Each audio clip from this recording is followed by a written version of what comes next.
This is Undaunted.Life, a man's podcast. I'm your host, Kyle Thompson. Let's get into it. All right, guys, today we've got a special guest on the podcast. His name is Sean McDowell. He is a Christian apologist, author, speaker, blogger, and professor. He is the author, co-author, or editor of over 20 books, including one of the greatest books of all time, Evidence That Demands a Verdict. It is on the book list that is on our website. So the Next Generation Will Know, The Fate of the Apostles, and his newest book that we're going to be talking about a lot today, which is A Rebel's Manifesto. So Sean is also an associate professor in Christian Apologetics at Talbot School of Theology at Biola University. He got his Ph.D. from Southern Baptist Theological Seminary and M.A.s in both Theology and Philosophy from the Talbot School of Theology. He's also the co-host of the Think Biblically podcast. So I was very excited to talk to him because obviously he's from the first family of Christian apologetics because his dad is Josh McDowell, wrote More Than a Carpenter. So we talk about that. We talk about how he's different from his dad and what apologetics was like back in the day when his dad was, really up and coming and versus what he does now. And so we really look at all those different things. We look at the trends in Christian apologetics and how it's different, how you can't communicate in 2022 in the same way that you could do in 1982 or something like that.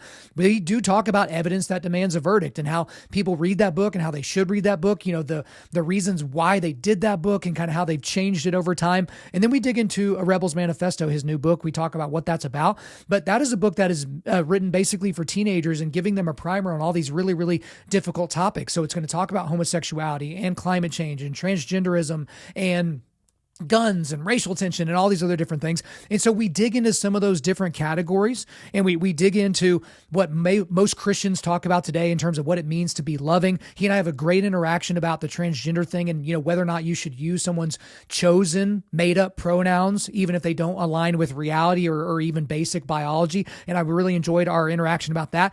And then I pushed back on him on specifically his chapter on race because I felt like he was holding back in that chapter and there was a lot of ground that he didn't cover. So he's engaged quite a bit on that.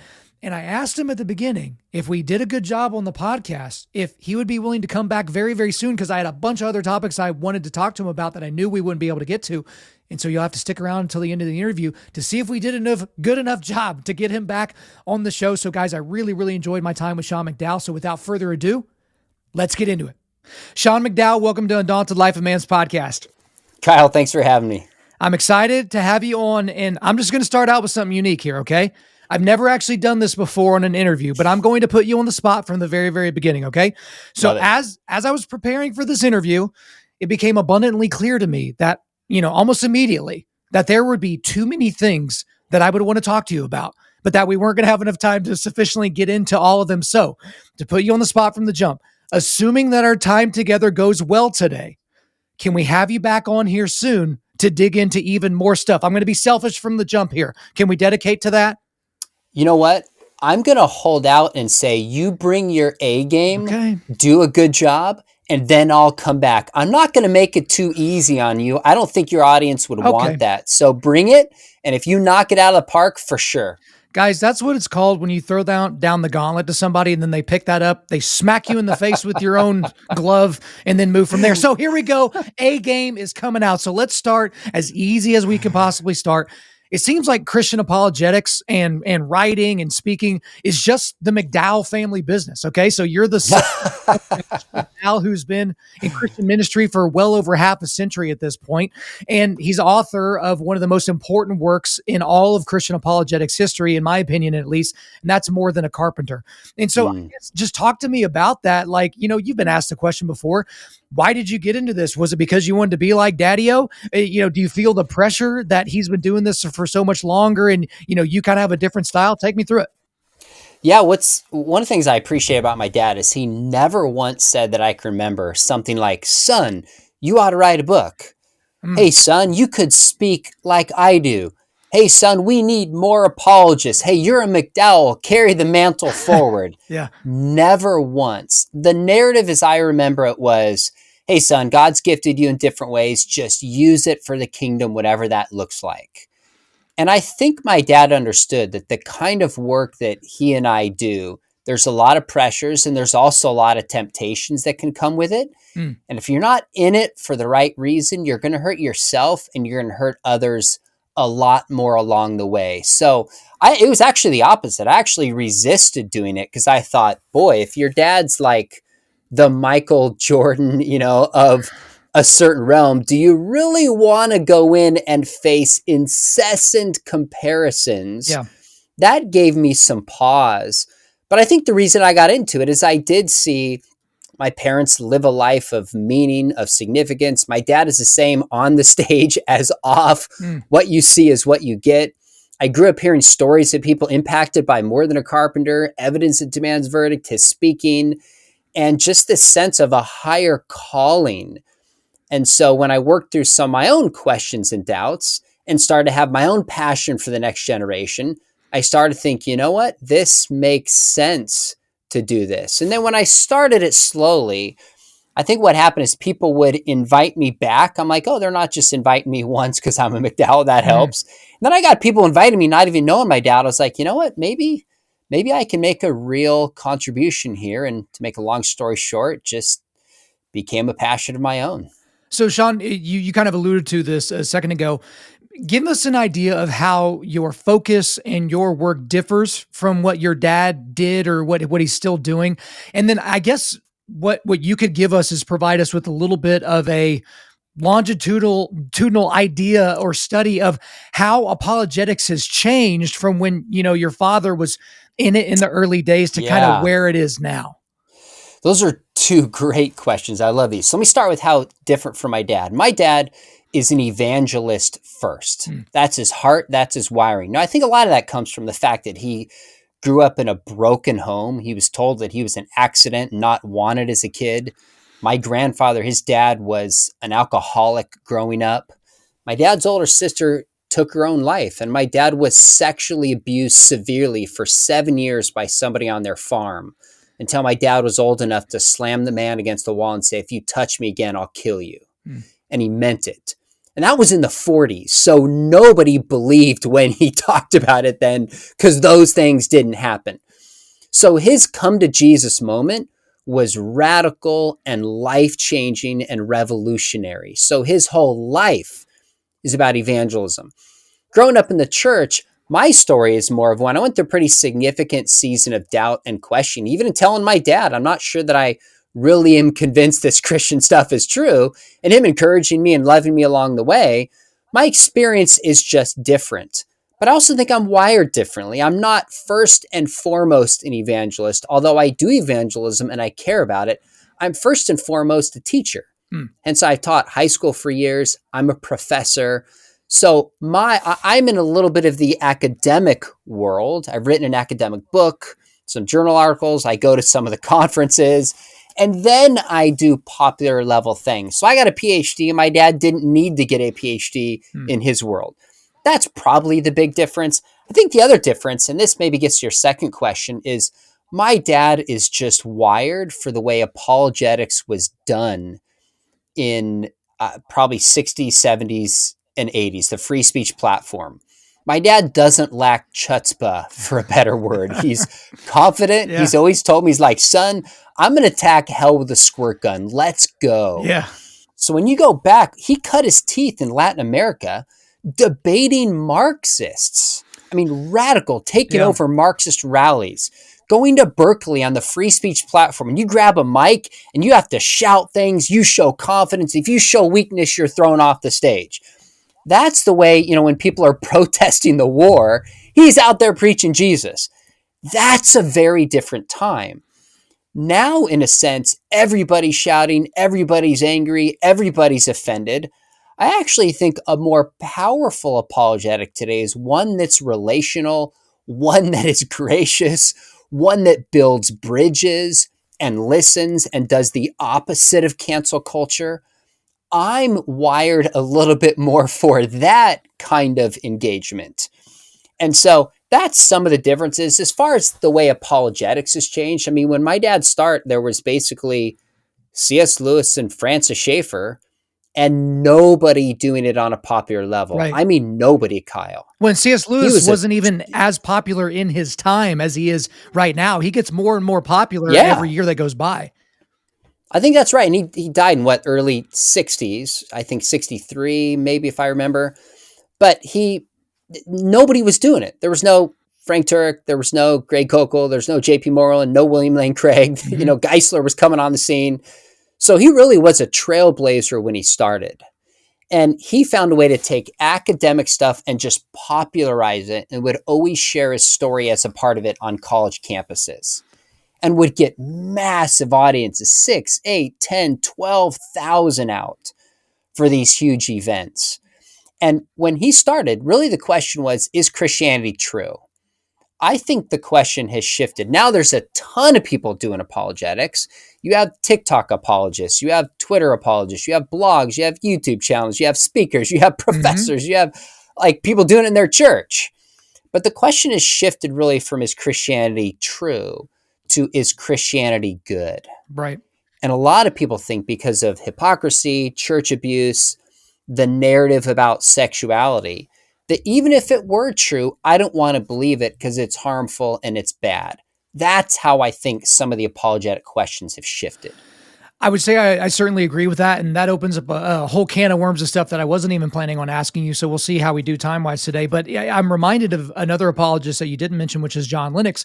And he's the type of guy that he was at Oxford when C.S. Lewis was wrapping up his public career. He got to sit down in lectures at Oxford with C.S. Lewis. And here he is in 2022, and he's like working on 3 books right now, in addition to the other ones. And, he's a guy that we had on the show a few months back. And I was literally sitting there, talking to him, I feel like my intellect couldn't lightly toast a piece of bread. And here's this guy, just this absolute lion of intellect and of just intellectualism. And I'm just like, gosh, I'm here for it, but I don't know if I can really make it happen, which leads me to the book that you mentioned earlier, which is one of the most important books that I think exists in terms of Christendom. No, I don't just mean apologetics. And that's Evidence That Demands a Verdict. So we have a book list on our website, the 100 books every modern Christian man should read list. That book is featured in that list. And, that list has literature, it has apologetics, it has theology, money, parenting, it has all these different categories. But that is a book that I'm glad I read it the way that I read it, even though I think I read it incorrectly, because I read that book as if it were a book that you start in page 1 and you just work your way through. And about 100 pages in, I'm like, oh no, this is a reference book. This isn't like read from beginning to end book. Someone should have told me. This is why I can't be trusted to do things on my own. But if you have a question about a random topic about creation, or about the resurrection, or about the first century church, or something like that, you just go to the table of contents of that book, and then you start digging. And the level of footnotes is astonishing. It's like a Thomas Sowell book. I mean, it's just absolutely incredible. And so talk to me a little bit about that book, because that is a book that you worked on with your father. And I mean, it's a tome. It is dense. It's like, man, it's just one of those books that if you're a Christian, that's not on your bookshelf, you're messing up. So the story behind this book is really interesting. My dad, his journey to faith, I talked about his broken background, as he was challenged by some Christians to consider the claims of Christ.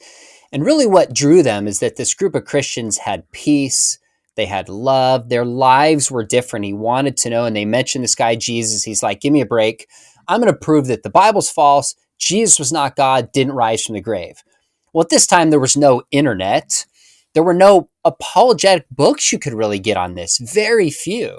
So he had enough money he had saved up. He's always been an entrepreneur, even though it is in his probably, I don't know, about 20, 21 years old maybe, from a painting business. He travels internationally, go to these museums, to go to all these sites to find some of the original evidence, to examine manuscripts, ends up concluding that Christianity is actually true. Well, a few years later, when he's worked for Campus Crusade for Christ, he decides, you know what? I'm going to take some of my notes, put them together, staple them together, I don't know, maybe 8 or 10 pages, and just sell them at an event. And he told me, he goes, son, they sold like wildfire. He goes, then I knew I was onto something. And so he decides to write a book. And the crazy thing, Kyle, is no publisher wants the book. They're like, it's not going to Wow. sell if it's a reference Yeah. book. It's facts, it's Yeah, I know. arguments. Now I think it's well over 4 million copies. I mean, it could have made some publishers rich just in having that book. So got a publisher, wrote it in 70. I got to think about this. 72. Morton Carpenter was 77. Updated 80s, updated it in the 90s. And then 2017, he asked me to head up an update of the book. And so we had about a dozen leading scholars in the world, 3 dozen grad students from our apologetics program at Biola, and spent about 2 years updating this book. And the cool thing to me is it won an award in its category for Book of the Year, which for me, it only mattered as a way of just honoring my dad and this powerful resource he put together for the kingdom. But you're right, it's not meant to be read through, but if I had $1 every time somebody told me what you told me and said they just did, I might be rich. Hey, but the thing is like, even if you read it that way, it's not like you won't get value out of it. But there are Yeah, times there are books that they're just not meant to be read that way, because I'm a that's right. narrative sponge. So I can read a 500-page book, and then I can tell you in 3 minutes or less the high points of this book and why it's going to be important for Mm, you in your life. I can't do that with that book necessarily. Like, I got to go into a different area to explain why it's so important. So that's kind of the seminal work for me, for you and your dad combined, because like, I'll answer for you, but if we had to delete the rest of y'all's catalogs of everything that you've ever written, and that was the one thing that survived, humanity would be better for mm. it. So there's your compliment. No, I'm not just buttering you up so that you'll come back on the show here soon, because that's what I want. Okay. I'm still keeping my game face on right now, but we do need to talk about your new book, or Tyndale, your publisher, is going to be really, really mad at me. It's called A Rebel's Manifesto. And so I just finished reading this. The subtitle is Choosing Truth, Real Justice, and Love Amid the Noise of Today's World. And so I want you to give us an idea about where the idea for this book came from and what it's about and all that kind of normal generic stuff. But I want to read a quote from early in the book, because I think it helps set up what the book's about. And then we'll start digging into some individual things from the book. But here's the Mm. quote. One reason it is so challenging to love our neighbors today is that our culture operates under a different definition of love than held by Jesus. Today, love means affirming someone's behavior and beliefs. It means accepting someone for who they believe themselves to be. And it means agreeing with however someone feels about themselves. If not, you're hateful. So again, you talk about love right there in that quote. Love is in the subtitle of the book. So A Rebel's Manifesto. Why'd you write it? What's it for? What do you want readers to get out of it? Yeah, so people who know me in my ministry would be like, A Rebel's Manifesto. I'm not sure Sean strikes me as the rebel. Why that title? And some of it comes from the fact that I was thinking about recently how rock music represents rebellion. So going back to the 50s, rebellion against certain racial injustice. In the 60s, against the system. In the 70s, against war, etc. But when you get into the early 2000s with social media, rock music has lost in terms of the dress, in terms of the sound, in terms of the lyrics. It's lost its contrarian voice because everybody has a medium or a TikTok account to shout to the world and make their point. So, given where our culture's gone, I thought, what does it mean to be a rebel today? What does it mean to be contrarian? It actually means to be the opposite. Rather than shouting somebody down, rather than canceling somebody, it actually means building bridges, trying to love somebody in many of the ways that Jesus did when he was physically here on earth. So I'm trying to get people to realize there's a different way of being a rebel today. And so the book, really what it does is I got the top 25 most controversial issues I could come across with the help of students, Christian school teachers, youth pastors, whether it's immigration, gun control, transgender, climate change, and just said, what Christian truths apply to this? How do we think about it? And then how do we engage our neighbors in positive conversations about these issues that matter? Now, some issues we die on because they're tied to the heart of the gospel. Others issues we don't have to die on, and we can show charity and kindness to others and learn from it and build relationships. So basically, it's a book written for students to try to say, how do you stand boldly for truth in a loving fashion as a rebel which means to follow Jesus today. That's kind of the heart of it. And so it certainly reads that way. So for a lot of guys, especially guys that are fans of this podcast, it might seem rather elementary, but you have to remember the target audience is going to be teenagers that haven't spent decades thinking through some of these issues or really dug into the philosophies or the worldviews or those types of things. In a lot of ways, this is an introduction to those subject matters, and then it will tee them up to go and check them out in other areas. So to the guys listening to this, if you have teenagers right now and you're struggling with some of the conversations around those really important, incendiary, and, dramatic topics, this is a great primer for some of those conversations. So it's in the show notes. You guys can obviously check it out, but let's dig into some of the stuff from the book. There was another short quote from early in the book that I think is important because it kind of, describes the moment we're in. Here is a very important point to remember. Disagreement about truth does not erase the existence of truth. So I don't even know if you use the word in that section because I can't remember, but you're talking about postmodernism there, because postmodernism has eroded the foundations of truth. There's no such thing as capital T truth anymore. There's only lowercase t truth, and it's usually preceded by the word my. This is my truth. And what people mean when they say that are, these are my facts. These are not things like, you know what I mean? Because if you can destroy capital T truth, then you are in control of quote unquote facts. So talk to me about of kind of the world that we live in now, which is another reason why apologetics has changed, because in the 60s, 70s, and 80s, it's like, is this true or is this not? But now we don't have a binary category of true or not true. It's true or not true for you or for him or for me. It's just a crazy, crazy space and time that we live in. Yeah, I saw a study recently that said we used to have different interpretations. Now we have different facts. And at least that's how we see the world. We used to be able to agree on certain facts, but then determine how we interpret those facts. Now, literally, it's like people live in different universes. So what happens is we demonize people who see the world differently than we do, breaks down communication, doesn't help, and actually gets us further away from knowing the truth. A phrase that we hear a lot that I think captures this postmodern idea that you're getting at is you'll hear people say, live your truth. Yeah. I remember during the Kavanaugh hearings when Ford was raising some charges, Senator Booker kept saying to Ford, share your truth, share your truth. And I'm sitting here going, wasn't this guy trained at Stanford? She doesn't have her own truth. Right. She has her own experiences. She has her own beliefs. But there is a truth about whether those charges happened or not. And that's what we need to figure out. Mm-hmm. So I'll say to people, you can have your own beliefs, but you cannot have your own truth. You can have your own belief. You can live your beliefs. In fact, we all live our beliefs, but you can't have your own truth, because truth is when a belief matches up with reality. That's what people miss. Now, why do we hear people saying, like you said, Kyle, that may be true for you, but not true for me. That's my truth, not your truth. Live your truth.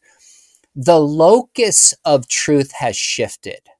So back to when my dad started in ministry, 60s and 70s, people would say, give me facts, give me proof, give me evidence. Mm-hmm. The assumption was there's a truth in the world. We discover that truth. Maybe it's Marxism, maybe it's Christianity, maybe it's Islam, maybe it's atheism. And then we conform our lives to that external truth. Now it's shifted inside, that if I simply believe something, then it's true for me. It's not about the facts in the world. It's about my feelings, my choice, my autonomy. And if you don't affirm it, you're the bigot, you're hateful, you're intolerant.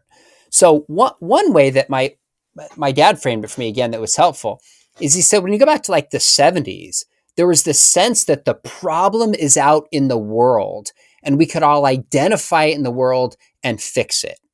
Now the problem has shifted internally to my feelings, to my mental health, to my autonomy. It's gone from external to internal, from objective to subjective.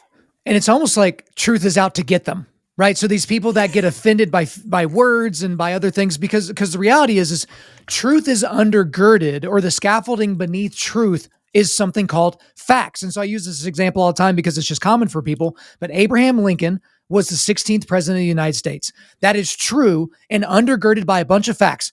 Abraham Lincoln existed. There was an election. It came after the 15th president and before the 17th president. He won that election. These are all facts that undergird a truth. And the thing about it is now is I feel like people, especially conservatives and Christians that are just really, really nice and want to be known for how nice they are. And they want to be known for what they're for, not what they're against, and all these nonsense, slogans. It's like, it's okay to point out that we can have different lenses through which we view things, but we can't have different facts. Because again, you grow up in an Eastern Orthodox context versus growing up in a Roman Catholic context. Obviously your lenses are different, but it doesn't change the truth or falsehood of the resurrection, as an example. And so I think that's kind of where we've gotten to, is we get into this struggle, and there are people that are uncomfortable with relying on truth because they're so concerned about people's feelings. And it's just like, man, at a certain point we have to get to bedrock, I think that's really well said. It's interesting. I was just doing a book review with my co-host for this podcast that I do about a transgender male and the experience with Scripture. And at the beginning, what this author says was, you might be thinking that queer and trans writers are making God in their own image. In other words, you might say we're beginning with this narrative and forcing Scripture into our narrative. And then this writer said, but the reality is, the obvious problem is we all start from somewhere and have certain biases. And I thought, oh my goodness, this is such a straw man. Right. Yes, we all have biases, but we can work to minimize those biases. We can read different perspectives. We can talk to people who see the world differently. Just because we have biases and are standing somewhere doesn't mean we don't have access to truth. Right. So the mere fact that I have a certain race and a certain socioeconomic status doesn't determine that I can't know truth, and therefore it's all relative. Rather, what it should do is make me say, okay, I wonder if I see the certain world because I have a skin color. Okay, that's an important question. I wonder if because I'm a male, those are fair questions because I'm a Christian biases, but they don't determine truth and blind me if we work hard to know what is true. Those are the two extremes that I've seen.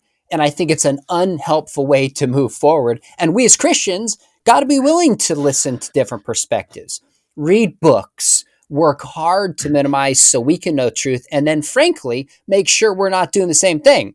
Make sure we're not interpreting the data in a way that's comfortable to us and rejecting voices that disagree with us. We've got to make sure we're willing to follow truth, even if it's inconvenient. I think to a degree as well that Christians have potentially acquiesced too much to worldviews that don't comport at all with the Scripture. And so you see a lot of people now using language like, oh, you know what? We're just going to use critical race theory as a lens to help us understand the plight of these apparently homogenous groups of people that have a certain level of melanin. And it's just like, wait a minute. Like, why would you use a worldview that comes from critical theory, that comes from the Frankfurt School, which comes from Karl Marx, which comes from the butthole of Satan? Like, why in the world would you go to that and be like, I want to use this as a lens through which we can help spread the gospel? It's like, this is oil and water. These things cannot mix. But I do want to stay on the transgender topic since you brought it up, because, I saw this recently talked about on my show. There was a speaker at Trinity College at Cambridge that talked about how Jesus was transgender and had a transgender body. And he used all these paintings and artwork to kind of prove his point. And then the dean came out and said, that's plausible, because that's where we get to now. It's like, we don't want to be mean. We think that being nice to our neighbor is akin to, we should just lie to our neighbor. And so you cover the transgender topic in the book. Again, it's brief and it's a primer. The specific thing on the transgender topic I want to talk to you about, Sean, is Christians that will acquiesce to pronoun requests even when it violates truth. So a guy that I respect a lot, I've been on a show a couple times, Justin Brierley over in the UK, whenever he's had a transgender person on his podcast, knowing the biological sex of the person, he will use the chosen pronouns of that person, which does not align with truth and does not align with their biological sex. And when he came on my show, I asked him about that as politely as I could and said, hey man, truth is the ethic that we should hold above everything else, not necessarily someone's feelings. That doesn't mean you should be demonstrably argumentative with somebody when you first get to know them. But if you have a problem with truth, like just use their name. I don't care what you call yourself, but I'm not going to lie. I'm not going to allow you to compel me to use speech that I know to be untrue. But talk to me about the myriad of Christians that disagree with me, that they're like, pronouns are just pronouns. It doesn't really matter. So I'll tell you my position on this one. I think there's generally two takes that Christians have. One is the position you laid out, I think, very carefully.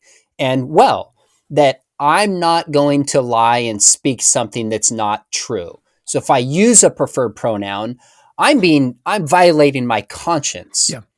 My answer would be, don't violate your conscience. You should not, if you feel that way, Kyle. Now, by the way, some Christians can have seared consciences if they haven't prayed about something, haven't got guidance, haven't been reflective on it. But in this case, I can tell you've thought about this. Don't violate it. I was talking about this with my co-host, and he goes, Sean, here's how I see it. He goes, I'm willing to simply meet somebody where they are at relationally for the sake of speaking truth to them. This is somebody who's been thoughtful, doesn't feel coerced into it. He says, my conscience says, if I'm not willing to do this, this conversation is going to break down and they're not even going to hear me. So before this person can change who they are, they've got to have Jesus, the cleaner upper from the inside. That's his position. And because this person is so thoughtful, I'm not going to say to him, hey, you should use that pronoun. I wouldn't say to Justin, who's my friend, because he's a very thoughtful person. I'm not going to tell him he's wrong on his conscience. Now, some people are going to tell me I'm being soft and I'm being mistaken. I can tell you, for me, I would have a hard time using a preferred pronoun because I feel the way that you do. I feel there's a certain coercion sometimes that comes into this that says, if you're going to respect me, you have to use this language. So respect is fully on that person's terms without a sense from the worldview and where I'm coming from. I would have a hard time. I don't mind avoiding pronouns. I don't mind using a person's first name. That stuff doesn't bother me. But on my own conscience, I just don't feel comfortable doing that. The only exception might be in a personal relationship with somebody that's not public. Then that would concern me less if we're able to talk it through and find a certain level of common ground. But that's where I'm at with that topic. I appreciate you going into that detail. And this is what I would ask your co-host. This is what I would ask Justin if I were sitting down with him and we were having this discussion. I would say, what if somebody has come over to your home and they identify as a furry? And so these are a category of people that identify as animals. So they identify as house cats or dogs or something like that. And I would ask him, would it be loving of you to invite someone over to dinner and to put it on a bowl on the floor because they identify as a furry? Is that a loving thing to that person? After the meal, would you put them on a leash and take them out to use the restroom in the yard? Like, where do we take this and where do we stop this? Because you might be like, oh, that's ridiculous. That's egregious. It's categorically the same as somebody who is confused about their gender and you playing into that confusion and mainlining it and mainstreaming it and pretending like you're being nice and virtuous. So obviously I'm a little bit more abrasive in my approach, but that would be my question to him. And I would just let it sit there in the ether and be like, what are you going to do with that person? Because there are people that think they are those things. They genuinely believe that. There are people that think they're furniture. And so if someone comes over to my house and they identify as a chair, shall I sit on them lest I be called a judgmental bigot? Do you kind of see what I'm saying? I think that's totally fair. Now, I'm not going to mention who it was, but there's a well-known apologist you would recognize. And I asked this, I said, hey, would you use a preferred pronoun? He said, Sean, I would call somebody a horse if that's what it took to be in relationship with that person to share Jesus with them. Now, you might disagree. And I doubt that apologists would say, yeah, I'll put him out in the stall and I'll feed him water under a trough. Like, we're all going to draw the line somewhere. The question is just, where are we going to draw that line is where the debate comes in. So I think that's totally a fair question. I think that's the right question. But I think even a well-known apologist who you know and respect, and that's not me, by the way, who answered that, would give that response. So I'll put it this way. So I've said a lot of judgmental and things about this particular pastor, but Craig Rochelle of Life Church, I attended his church for over 10 years. I think his standard, I don't know if he still holds to the standard, but I remember him saying over and over and over is that he and the church is going to do anything short of sin to bring people to the gospel, to bring them. And so it's like, if you start your evangelical conversation and relationship with somebody on a lie, on a falsehood, I think it's not exactly fruit of the poisonous tree to where, okay, we can't take anything else. But I liken it to things like this, when all the revelations came out about Ravi Zacharias and the horrific sexual deviant that he was. I wish he was still alive to be able to deal with those consequences. Unfortunately, he died before all that happened. But what he caused is not just pain and agony and for all of his victims, for all the people that came to a RZIM event and were saved at an event, they're now all of a sudden questioning their own salvation because of the foundation that was laid out by the man that gave them the so-called truth. You could liken it to Christians pretending like God exists, but, lying to their kids about the Easter Bunny and Santa and all these other things and expecting whenever they come of age to not believe in those things anymore, that they'll still believe in this God that they can't see either. And so I think it creates a lot of entrails that I think people are given short shrift and not enough thoughts to. But I think we belabored that point. I want to move on to some other things that are going to potentially get us. Yeah, go ahead. Can I make one point? Yeah. I don't know the context with which this pastor said that. I'm not sure I would frame it the same and say anything short of sin. The way I would approach it is I want to be as charitable to the person as I can be without violating my conscience and doing anything biblically wrong. Okay. So what does that look like? If someone says to me, hey, Sean, can you use my preferred pronoun? I would say, I sense this is something really important to you. Would you be willing to go to coffee with me and sit down and share about your experience being transgender? All I want to do is listen and understand. The Bible has a lot to say, Kyle, about speaking after we've listening. After we've listened first. There's Proverbs that talk about the importance of understanding.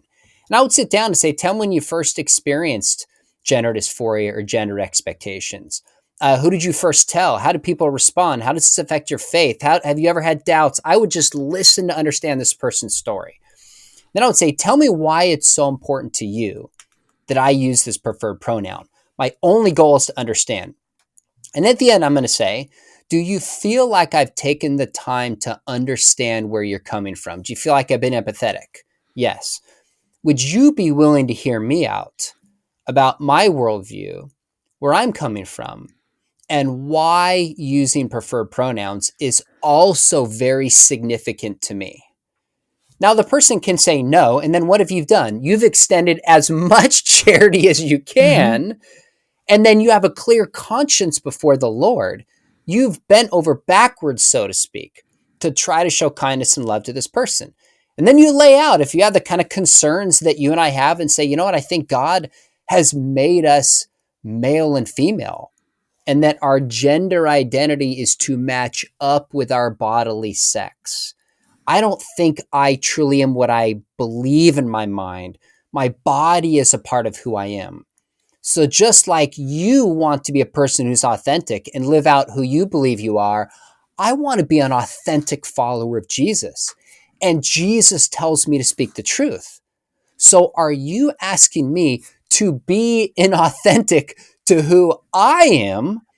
That's a really interesting question I've asked in different settings. And then at the end, I just say, given how difficult this is in the worlds we're coming from, I'm committed to be in a relationship with you. Is there a way we can find common ground to proceed? And then you haven't done anything wrong, if that's your understanding, like you and I have. You've shown understanding, you've shown empathy, you've shown kindness. That's how I'd like Christians to proceed. Now, still some people say you're a bigot, hateful, people are taking their own lives because of your non-affirming theology. I can't control that response, but I can control how I treat people. That's how I would approach something like this. I'm really glad actually that you laid that out in such detailed fashion, because this is going to come as a shock to you, but I'm a get to the point kind of a person. It's like, so what's funny is immediately when you pose that question, like if someone came up to you and said, "Will you use my preferred pronouns?" I'd be like, "No." Like, why would, that's just my default mechanism. My default I get mechanism. it. Yeah. It's just like, people love to use the word nuance. It's a word that dumb people use to sound smart. And it's like, no, there's not a whole lot of nuance here. The answer is no. And so but I think that's a really good, I guess you can say, apologetic for how you can have a true and lasting impact on somebody, all the while understanding that you are risking chips that you may never get back, because you could spend a lot of time and energy on this person and get back around to the same exact place. But that's not the only potential outcome, and some of the other outcomes could be positive as well. So let's move off the transgenderism topic and get to a more low-key topic that nobody's really concerned about. Let's talk about homosexuality. So specifically, I want to talk about the approval of same-sex lifestyles and actions within the church. Okay, so let's just start there with kind of gay affirming churches and things like that. I want to read a quote from the book that part of it just kind of caught me a little bit off guard, but I'll read the whole thing so we have the full context. Although Jesus did not mention homosexual behavior explicitly in his teaching, he condemned all sexual behavior outside of marriage, the marriage relationship. See, for example, Mark 7:21-22, which would include both heterosexual and homosexual behavior. To put it simply, Jesus believed that same-sex sexual behavior violated God's design for sexuality. So, as it ends there, that ends with a thump, not a thud. Like, I'm good with that. The thing that caught me off guard was the very beginning. Although Jesus did not mention homosexual behavior explicitly in his teaching. And what that automatically reminded me of is Carl Lentz, the now ashamed pastor formerly of Hillsong, New York City, when he went on The View and he was asked specifically about homosexuality. It may have been with Katie Couric. It was one of those interviews he did when he was everybody's favorite good-looking pastor there for 5 seconds. But he was asked specifically about that, and he said, "You know what? Jesus never talked about homosexuality during his ministry, so I'm not going to talk about it from the pulpit." And it was like, wait a minute. The word that was used to record in the Greek what Jesus was talking about was porneia, which was talking about any sex outside of a man and a woman underneath, the connection and covenant of marriage before God. So that included masturbation and sex outside of wedlock and multiple partners, heterosexual or homosexuality and all that. So I feel like just by adding that little clarifying statement at the beginning about how he never explicitly talked about it, I don't want to say it's inaccurate, because here I am talking to a guy that's a professor at Biola about something, that goes back to the Greek language. I'm getting out beyond myself a little bit, but I think that's a little dangerous framing it that way, because I know what you mean, but I think some people are going to focus in on the first part and forget the rest of the paragraph. Well, if somebody's going to take that line out of context and ignore the rest of what I said, I can't control that. Sure. People do that with the Bible. I think what I said is true. The Bible doesn't explicitly talk about, Jesus didn't explicitly, at least you could say we don't have record of Jesus explicitly addressing same-sex sexual behavior. That's a fact. But did he not do that? Sorry to interrupt, but did he not do that because he would have spoke it in, ancient Aramaic or whatever. But when it was recorded as porneia, obviously the Greek language is easier. I get that. Yeah. That's the next point that I make. Okay. Is I'm only making a distinction between directly and indirectly, explicitly and implicitly. Because something is stated indirectly or implicitly doesn't mean Jesus didn't clearly condemn it. And that's exactly what my point is. Got it. Yep. So Jesus doesn't have to say same-sex marriage is sinful and against God's design. He wouldn't have spoken into that because there was no debate about the morality of that within the Judeo-Christian tradition until 5 minutes ago, historically speaking. Right. But when Jesus affirms that marriage is one man, one woman, one flesh, one lifetime in Matthew 19, and he says porneia is wrong, he is clearly saying that any sexual behavior, including same-sex sexual behavior, is wrong. So it's a nuance that I think is important to be accurate to the text. It doesn't undermine how clear Jesus is about sexuality. Now, if I was on The View, here's how I would have responded to this. I would have said, You know what we got to realize? That the question of homosexuality is a very, very sensitive question. And there's some people waiting right now, no matter what I say, to condemn Yeah, me. right. So, first off, we got to realize Jesus is the one who gave us the ethic to love our neighbors, the Good Samaritan. Jesus is the one who gave us the ethic to love our enemies. Jesus is the one who affirmed Genesis and said, we are all made in God's image and have value. I am a follower of Jesus. But Jesus also talked about what marriage is. He also talked about sexually immoral behavior that would include divorce, it would include looking at pornography, and it would include same-sex sexual behavior. I'm a follower of Jesus on this. I think he got it right. Are you telling me on The View that you know better than Jesus? And I'd let it sit. And it would have been fun to see that happen. Maybe we can finagle you onto that show and then we can have a redo, because I feel like Carl Lentz crapped the bed on that one. So, well, I appreciate you going into that, because again, it's one of those topics that's, it's not only important to people, it's very, very personal to people and their experience. And obviously, if you've never had same-sex attraction, you can't really understand, like these Christians that are very prominent that have basically said, yeah, I'm going to go to bed alone for the rest of my life for the sake of Christ. And that is literally going to be my cross to bear. Like, I don't have to do that, right? Because I wasn't given that as a struggle. But, some people struggle with chemical dependency, right? Some people struggle with anger and violence. Like that, we all kind of have our thing that we have to try and overcome. So at this point of the interview, everyone might be like, all right, you guys are agreeing too much. And so as much as I agree with most everything you said in the book, there actually were, if I'm being honest, there were a couple of low points in the book for me. And it was specifically your chapters about race in America and guns. And so, to be charitable and also in interest of time, I'm going to let you pick which one we're going to talk about. So you either get to talk about race in America or guns, and we'll dig in. So which one do you want to talk about?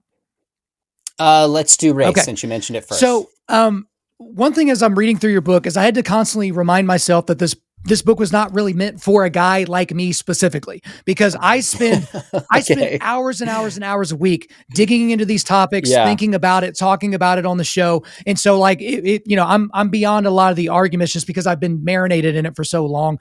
But even knowing the target audience, I thought that your chapter on race was a little bit weak tea. It was almost like you were holding back a little bit. So I wanted to maybe dig in a little bit deeper into some points that maybe I missed, or, I'm maybe making something out to not be what it was. So it's chapter 14 called Racial Tension. Yep. You seem to speak out of both sides of your mouth in the chapter, in my opinion. You kind of hint that systemic racism is real, but you stop short of actually saying that and actually providing like very specific examples. You make the claim that there are people that think that racism doesn't exist at all. And I got to be honest, I don't know of a single human in existence that actually believes that racism doesn't exist. Yeah, in the book, you dedicate a whopping 3 sentences to the biggest racial grift in American history, which is Black Lives Matter. And so like when I got to the end of the chapter, I was shocked that there weren't more pages in it, that there wasn't a little bit more time and effort spent with that. And especially knowing, and I think you said this in the book, that the last time you wrote about all these different incendiary topics, you didn't talk about race and people kind of gave you crap for that. So this was kind of like you making up for, not writing about it the first time to, this was going to be the time when you really step up to the plate and take a swing, or for you being a college basketball player, step up to the foul line and sink the last, second, free throws to win it for your team. But talk to me a little bit about that chapter, because I don't want to make a bunch of assumptions about where you were at going into it. But again, whenever I was done, I was like, that just didn't hit the mark for me. So that's fair. I've had people from the right and probably from the left give me the same kind of feedback. Some said, we want you to speak up more about systemic racism and condemn Black Lives Matters. And then we've had people from the other side. And by the way, these are all Bible-believing conservative Christians. So if you take you've asked me about transgender and you've asked me about homosexuality. The Bible is very clear about God's design for what it means to be human, male and female, and God's design for marriage. That is not an in-house issue Christians can differ on. When it comes to issues of race, there's a whole lot of difference within the body of Christ. about Black Lives Matters. And of course, we've got to make a distinction between the organization and the In the phrase. sentence. And I Yeah, have of a course. full on blog making the distinction how the organization itself is Marxist in its roots, it's pro-choice, it's critical theory. I quote all that stuff, and they took their site down, interestingly enough, Of from course, yeah. the phrase, by the way. So I draw out some of those distinctions. The key is, again, Bible believing conservative Christians are going to differ over the depth of systemic racism, how we best answer it. This is a book that's meant to give people tools and principles and biblical ideas, and then go talk them through with people. And so if you had a son, maybe you do, he reads this, you talk through them and say, hey, he gave 3 lines of systemic racism. What's the evidence for systemic racism? How strong is it? Are we okay with systemic racism? Where do we find it? What are lies about systemic racism? That's not the purpose of this chapter. The purpose of this chapter is to lay out what's a biblical approach to race? What are some mistakes that people make, broadly speaking? How do we make some progress on racial tension? I approached it differently than I did the trans issue because I think it's more of an in-house issue than it is one that's defining really the faith itself. That's why. Now, that might still not satisfy you, but that was my approach to the chapter differently than, say, trans. Well, it's satisfying enough. And I think to get me to, I guess, complete satisfaction, I would ask this follow-up. So let's say you were writing a magnum opus of all of these subjects. So not, 250 pages, but, you're trying to be in Lane Craig land where you're writing this magnum opus that's like 800 or 900 pages long or something like that. What things did you not discuss in full detail? Where did you hold back in that specific chapter? What would be the things specifically on the subject of race that you would have given, pages and pages and pages to, as opposed to just maybe a few sentences?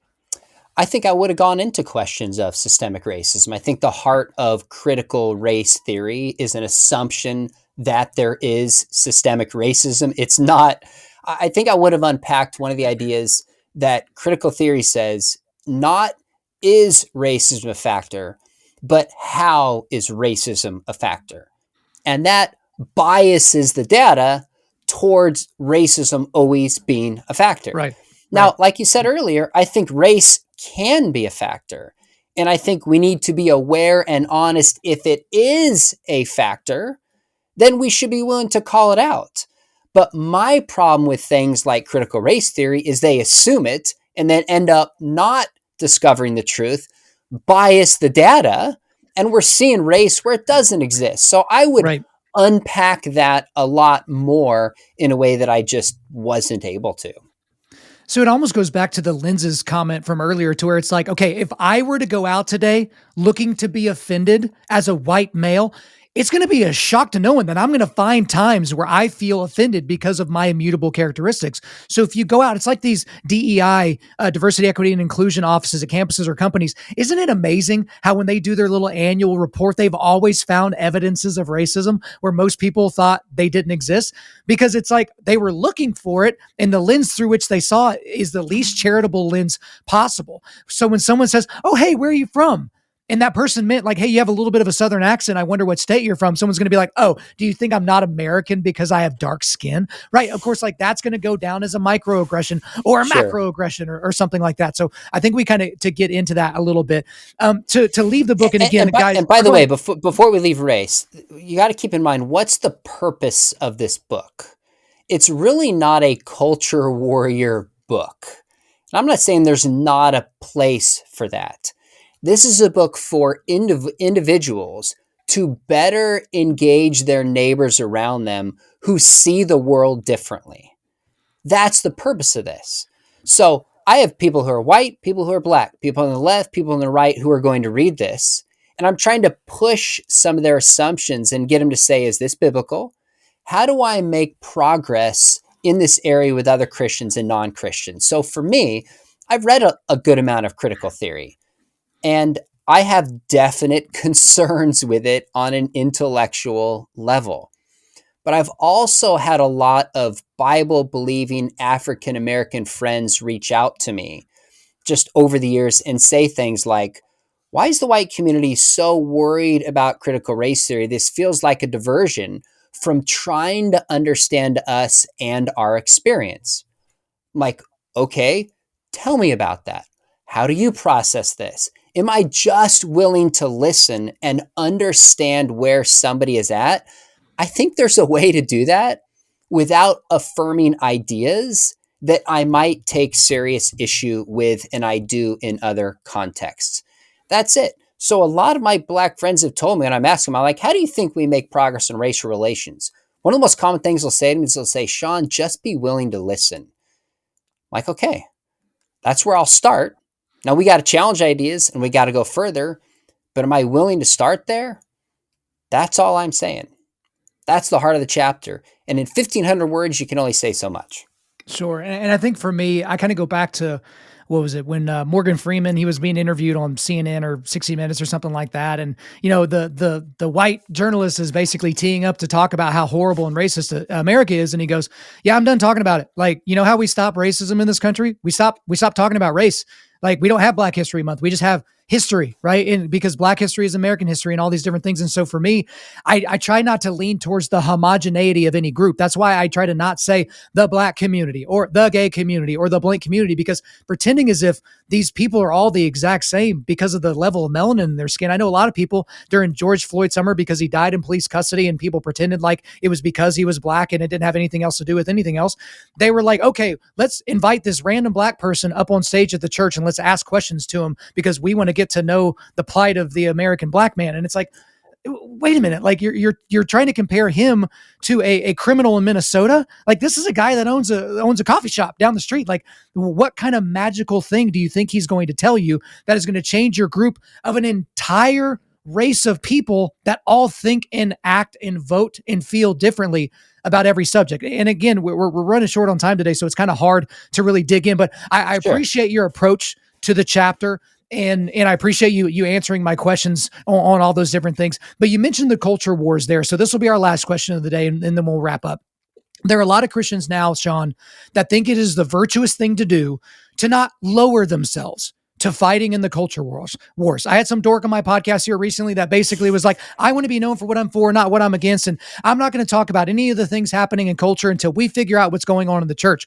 And then I asked him, I was like, wait, so, you're not going to publicly talk about how abortion is the slaughter of the unborn, about how all these things in culture, the mutilization of children, the sexualization of children, changing the term from pedophile to minor attracted persons and all that. You're not going to talk about any of that because there are people in the church that are still sinners. And he basically said yes. And so for me, I struggle with Christians that are using that as, almost like a shield from them having to actually dig in to the culture and to push back against darkness, which Undaunted Life, we're here to equip men to push back darkness. But talk to me about Christians that are unwilling to even engage in the smallest way possible in the culture wars, which is where a lot of these biblically centered things go into, because abortion is not a government law issue, but it does play out in that arena. Does that make sense? Yeah, I think there's two mistakes we can make. I think there's some people who say, you know what, I'm God's prophet. I'm speaking truth. I don't care how it lands. And they die on every hill, and Sure. they're jerks in terms of how they communicate, and it's not effective. That's one mistake. On the other hand, there's those who just say, I just want to be nice. I don't want to ruffle any feathers.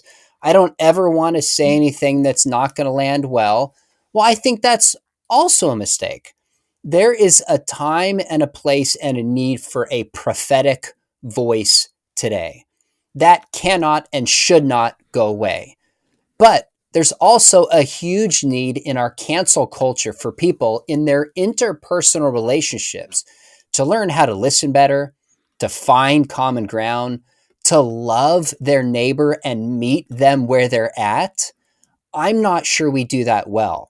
So the reality is some of us are wired more towards being a prophetic voice. Some of us have more of a pastoral voice. It's not right or wrong. It's just different. And we need to lean into that. That's for sure. But I think there's a way to do better. Like, the purpose of the whole book is like, how can I listen better? How can I get through the noise and actually ask the question, how is my statement going to land with somebody so I can show love to them so they can know the body of Christ without backing down on speaking truth on important topics? I've tried to do that. I've done some pretty bold videos on issues of sexuality and on pro-life and on some other controversial topics while trying to be gracious with people interpersonally. Don't pretend I always have it down, but I think and believe there's room for both. So to the prophet who's just out there speaking truth and counseling everybody, I say, I want to ask you if you're really speaking in a way that's loving, because you might not be. There's a lot of Christians who aren't. And the person who's having a conversation, afraid to ruffle feathers, I might say, are you living more in fear of men than you are living in fear of God? There comes a time where we have to speak truth, come what may. And I think as well, that's an almost impossible needle to thread, but God gave you some immutable characteristics and some immutable qualities that I'm assuming he gave you so that he could use those. And so not everyone's going to be William Farrell. Not everyone's going to be St. Nicholas, who's going to basically, fight a guy in a church meeting over, a heretical statement that was made. But some people are wired for that. And so you have to temper that just like with anything else. Sex is a blessing, but it can become an idol. Food is a blessing, but it can become an idol. Same thing with this. You can say, I'm like with me, I'm a prophet, I'm going to speak truth. But if that's all you ever do, then guess what? You're bludgeoning people to death. And then when you look behind you, there's nobody following you because they're all in pieces and, a pile of blood behind you. So there's always that little bit. And if you're the more sensitive, stoic type person and all that, God wants to be able to use that quality as well. But don't be the Christian, don't be the conservative that looks up one day, realizes that the war has ended and every battle has passed you by and you never found a hill that was worth dying on. You never found a hill that was worth getting your sword, putting your helmet on and charging up because you just couldn't find it in your heart to do so. But Sean, we're unfortunately out of time, but that's all for me. Is there anything else you want to get off your chest? You know what? If you still want me back, even though we differed on a couple issues, I think you knocked it out of the park. I'd do it for sure. That was fun. Okay. Well, off air, we will make sure that we can get that going for early next year. Cause if you saw my notes, there's a lot of other stuff that we got into. We handled most of the incendiary stuff on this one, but I saved a little bit in the tank for later on. But Sean McDowell, thank you for coming on Undaunted.Life, A.M.A.s podcast. Thanks, Kyle.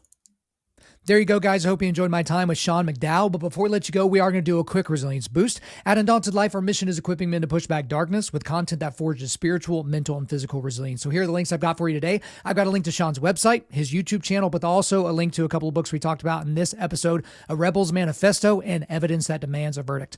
All right, guys, thanks so much for listening to the show. We do appreciate it. Wherever you're listening to this, please subscribe, rate, and leave us a positive 5-star review. If you want me to come speak live at your event or on your podcast, just shoot me an email to info@Undaunted.Life. That's info@Undaunted.Life. Follow us on Instagram and like us on Facebook, and check out our website for everything else, including how to donate to keep more content like this coming your way. Just go to www.Undaunted.Life. And as always, we want to thank the band August Burns Red for allowing us to use their music for our content. The music on this podcast is their song Cutting the Ties, which is off their 10th anniversary re-recording of their album Leveler. The links are in the description. I'm your host, Kyle Thompson. Remember, keep pushing back darkness, keep forging spiritual, mental, and physical resilience. Keep seeking the Lion of Judah.